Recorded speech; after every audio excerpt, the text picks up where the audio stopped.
रमाबाळ एवढ्या आवडीने काय खाते बघा.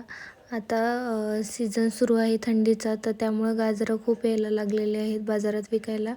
त्यामुळं तर मम्मी म्हटलं आता गाजराची प्युरी रमाबाळासाठी करावी. मी एक व्हिडिओ बघितला होता, त्याचप्रमाणे मी पण करायला घेतलं होतं तिच्यासाठी गाजराची प्युरी.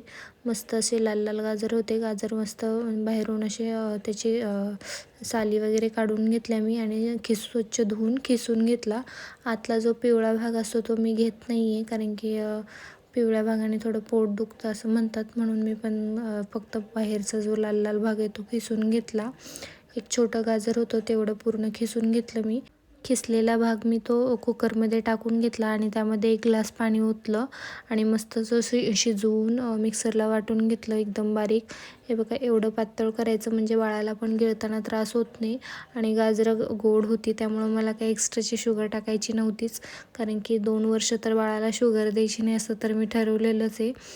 त्यामुळं बाळाला पण इतकं आवडलं होतं. एक वेगळी टेस्ट तिला घ्यायला भेटली, कारण की जन्म झाल्यापासून तिला गोड काहीच दिलं नव्हतं आणि त्याच्यावर आता गोड गोड गाजर दिलं. मस्त असं तिने प्युरी खाल्ली आणि त्याच्यानंतर सगळं भरवलं होतं तोंड. म्हटलं आता आंघोळ वगैरे घालून घ्यावी तिला.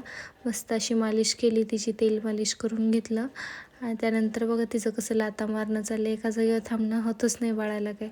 आणि इकडे बाबा बघा कसा खेळ चालू होता बाबाचा पाय दुखत होता, तो चोळून आला होता पाय, त्याला लेप वगैरे लावला होता.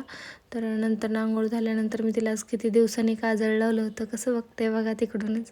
आणि आज बाळ नवीनच गोष्ट शिकले बघा. तिला मी दुपारी शिकवलं होतं विठ्ठल विठ्ठल करायला, तर कंटिन्युअसली फक्त विठ्ठल विठ्ठल विठ्ठल विठ्ठलच करते, नुसती टाळ्या वाजवते.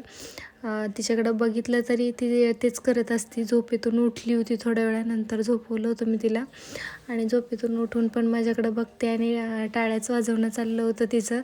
म्हटलं बरं आहे, काहीतरी सुरू केलं बाळाचं. विठ्ठलाचं नामस्मरण सुरू झालं आहे घरामध्ये आता आमच्या. आज रमाच्या काकाचा वाढदिवस पण होता, मग त्याच्यासाठी पण पेस्ट्रीज वगैरे आणल्या होत्या खायला आम्ही.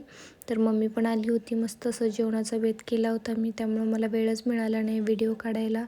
तर बाळाचं बघा काय चाललं होतं. इकडे मी झोपवायचा प्रयत्न करत होते तिला, पण तिचं काही झोपण्याचा मूड नव्हता अजिबात. आणि नाकावरती बघा कसं रक्त काढून घेतलं तिने असं खजवून खजवून. मग काय बाबाची वाट बघत बसलो होतो आम्ही. तर असा होता माझा आजचा दिवस. तर ओके बाय, भेटू नेक्स्ट व्लॉगमध्ये.